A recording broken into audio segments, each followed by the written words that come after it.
Nesse vídeo vou trazer um assunto que para algumas pessoas é curiosidade, para outras pode ser uma certa polêmica. Regressão, o que é verdade e o que é mito? É sobre esse tema que eu vou falar e esse vídeo é continuidade dessa série de vídeos que eu venho falando sobre a terapia reencarnacionista.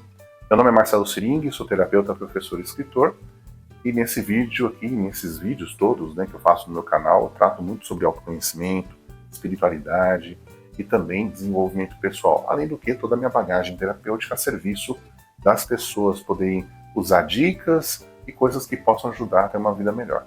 Se você está aqui pela primeira vez, deixa o seu like, se inscreve no canal, ativa o sininho para receber as notificações e, claro, você pode depois no final do vídeo deixar um comentário para a gente ir batendo um papo, como também você pode mandar esse vídeo para amigos, conhecidos, grupos, pessoas, que esse tema pode ajudar essas pessoas de uma certa forma, combinado? Então vamos falar sobre regressão, o que pode ser mito, o que pode ser verdade. Claro que aqui o objetivo é trazer luz a tantas coisas que envolvem este tema regressão. Então vamos lá. Primeira coisa, regressão não é hipnose. Aqui cabe esclarecer alguns pontos. A gente tem a hipnose que está dentro da hipnoterapia e nós temos as diversas outras regressões. Num primeiro momento, elas são coisas separadas, tá? Então isso é importante da gente saber. Contudo, a gente sabe que alguns tipos de regressão acabam navegando por características hipnóticas. Ou seja, o que isso significa? Que às vezes, mesmo que não é feito de forma hipnótica, às vezes o tom de voz da pessoa, a maneira como a pessoa conduz todo o processo, pode ter um caráter mais hipnótico e fazer com que isso ajude a pessoa a relaxar e trazer mais conteúdos possíveis, mesmo que às vezes a gente possa ter algum tipo de dificuldade. Então, no primeiro momento, a regressão não é hipnose, porque existem duas coisas diferentes. Mas a gente sabe que a questão da hipnose ali, ou ter uma voz mais hipnótica, um jeito de condução mais hipnótico, isso pode acontecer por características da própria pessoa. Voz, a energia que você coloca ali, a frequência da tua voz, o tom de voz, tudo isso pode sim ter um caráter mais hipnótico. Na investigação de consciente, assim como algumas outras regressões, tipos de regressão, você não faz a provocação da hipnose especificamente. Você faz de forma consciente. O que significa esse consciente? A pessoa vai deitar, a pessoa vai relaxar, ela vai expandir a sua consciência, ela estará ali, sempre estará ali, mas ao mesmo tempo ela poderá ter as condições de acessar memórias e coisas que envolvem o seu passado, principalmente, no nosso caso, por exemplo, vida passada. E sim, dependendo de como a pessoa conduz todo o processo, no caso do terapeuta, pode muitas vezes dar a impressão de ser algo totalmente hipnótico. Mas é por essas características que eu coloquei aqui. Então sim, isso pode acontecer, é um pouco meio a meio aí, mas a gente tem que lembrar que no primeiro momento são duas coisas diferentes, são dois tipos de técnicas bem diferentes, mas que claro que elas podem navegar um pouco entre si, muito mais pelas características da própria pessoa que conduz. Regressão não é curiosidade, e de fato toda e qualquer regressão não tem esse caráter da curiosidade. Muita gente sim vem por curiosidade, quer saber se foi rei, se foi rainha, se foi imperador, imperatriz, se foi guerreiro, se fez parte da Segunda Guerra. A pessoa vem com um foco específico, ela quer saber o personagem, eu estou focado no personagem. Só que para nós, terapeutas, e muitas vezes a gente até passa muito isso para as pessoas, nosso foco não é o personagem, quem você foi em vida passada. Nosso foco é o que deste personagem foi construído em termos de personalidade, de características de personalidade, o que aconteceu e o que continua acontecendo na sua vida atual. E por alguma razão você procurou a regressão, não para saber quem você foi, porque também não vai adiantar muito, mas para você entender o que você continua vibrando daquela personalidade do passado, né? Das situações que aconteceram do seu passado e que ainda estão refletindo na sua vida atual. Então, por isso que é importante a gente entender que nosso objetivo nunca será saber quem você foi, porque para nós pouco importa.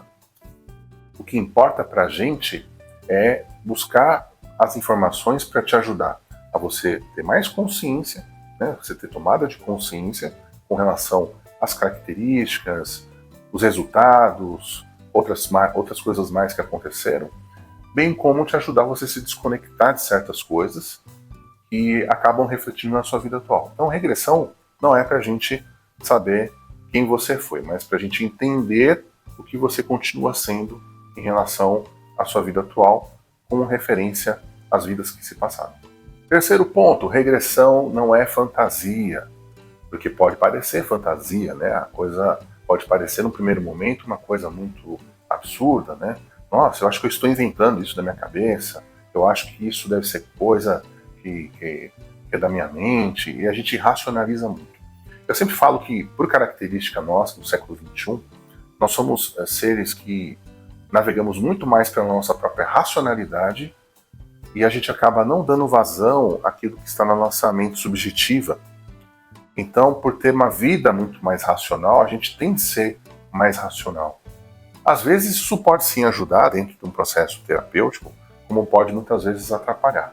Quando tratamos de memória que envolve o nosso inconsciente, e aí a investigação inconsciente faz esse trabalho de investigar esse conteúdo muito antigo, pode sim parecer no primeiro momento fantasia, pode parecer uma história que eu estou inventando, mas ao mesmo tempo, quando a gente fala, né, pode até sugerir que a pessoa esteja inventando, mas é muito mais no sentido de te ajudar você a se soltar e você não ser o filtro com relação àquilo, porque a gente quer entender dentro de uma racionalidade que naquele momento não é permitido. Para isso que existe o terapeuta, para ajudar a pegar aquelas informações e depois buscar fazer todas as conexões em relação às coisas que estão acontecendo na sua vida atual. Por isso que, no primeiro momento, pode parecer fantasia, mas são fragmentos. É que eu sempre digo, né? Se você pegar na sua semana passada o que você almoçou, o que você jantou, você pode lembrar, eu almocei isso, jantei isso. Se você falar assim, bom, há um ano atrás, você lembra do que você almoçou e jantou nesse mesmo dia? Aí você fala, é difícil, vou precisar de ter um tempo aí para poder processar e tentar buscar essa memória. Né? Há 10 anos atrás, você lembra do que você almoçou e jantou nesse mesmo dia da semana? Aí fica mais difícil. Então imagina uma memória muito antiga, principalmente no que envolve vida passada. Para isso que existe um conjunto de técnicas que as regressões usam, principalmente a investigação do inconsciente, que acaba fazendo todo um trabalho para ajudar você a relaxar o suficiente, expandir o suficiente, para você começar a trazer essas memórias que são muito antigas e que no primeiro momento pode parecer sim fantasia, mas que no fundo, quando a gente junta esse quebra-cabeça, a pessoa acaba percebendo que por mais que pareceu fantasioso, não foi. Foi realmente uma história que fez muito sentido e que ajudou a entender algumas coisas da sua própria vida atual. Direção é um processo ético e guiado de uma forma ética pelo próprio terapeuta. Sim, isso é praticamente, podemos entender que todos os bons profissionais, é importante dizer bons profissionais, porque a princípio nos é ensinado que todo processo que envolve o inconsciente, a gente tem que ter uma certa ética, respeitar aquilo que a pessoa não acessa, não forçar aquilo que a pessoa não tem capacidade de acessar.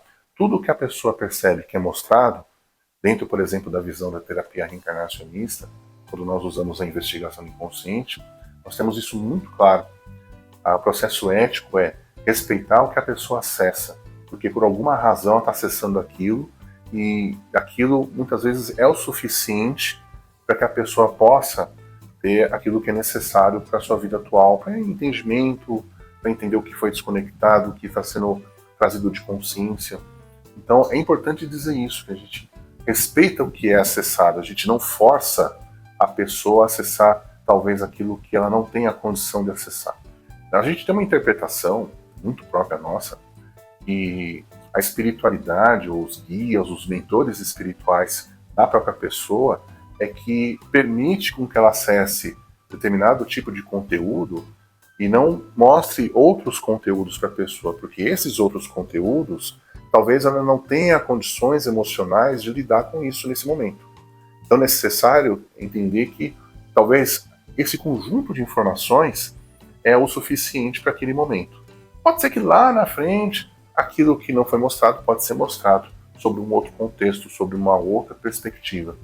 Então nós respeitamos muito essa questão de o que é mostrado, a espiritualidade permite isso, e claro que a pessoa dá conta daquilo. Se está sendo mostrado aquilo, é porque a pessoa dá conta. Mesmo que aquilo possa, no primeiro momento, parecer algo muito profundo, mas que a gente entende que a pessoa talvez precise daquilo ou para despertar, ou para compreender, ou até mesmo uma chamada de atenção, mas principalmente, e a gente tem que levar isso muito a sério, todo o processo feito com a investigação do inconsciente, com as regressões de uma certa forma, que eu percebo de um modo geral, eles têm um componente ético, um componente de respeitar a vida da pessoa, respeitar o que ela acessa e principalmente o que ela dá conta. Aí sim a gente consegue trabalhar terapeuticamente no sentido das conversas, né? Porque a gente tem as investigações do inconsciente e a gente tem as conversas, né? Por isso que é todo um tratamento que é feito. É através dessas conversas que a gente tem tempo de trabalhar tudo isso que está sendo processado e claro que a pessoa vai se reestruturando a ponto dela lá na frente ter condições de acessar outras informações que vão complementando esse quebra-cabeça. Então são basicamente esses os fatores, essas dúvidas que as pessoas trazem em relação à regressão, e aqui eu trouxe um pouco da minha experiência em relação a tudo isso. Espero que você tenha gostado. Se você gostou, deixa o seu like, deixa um comentário o que você achou desse conteúdo e, claro, se inscreve para receber novos conteúdos desses que eu estou fazendo aqui da terapia reencarnacionista e outros também. Um grande abraço, até mais.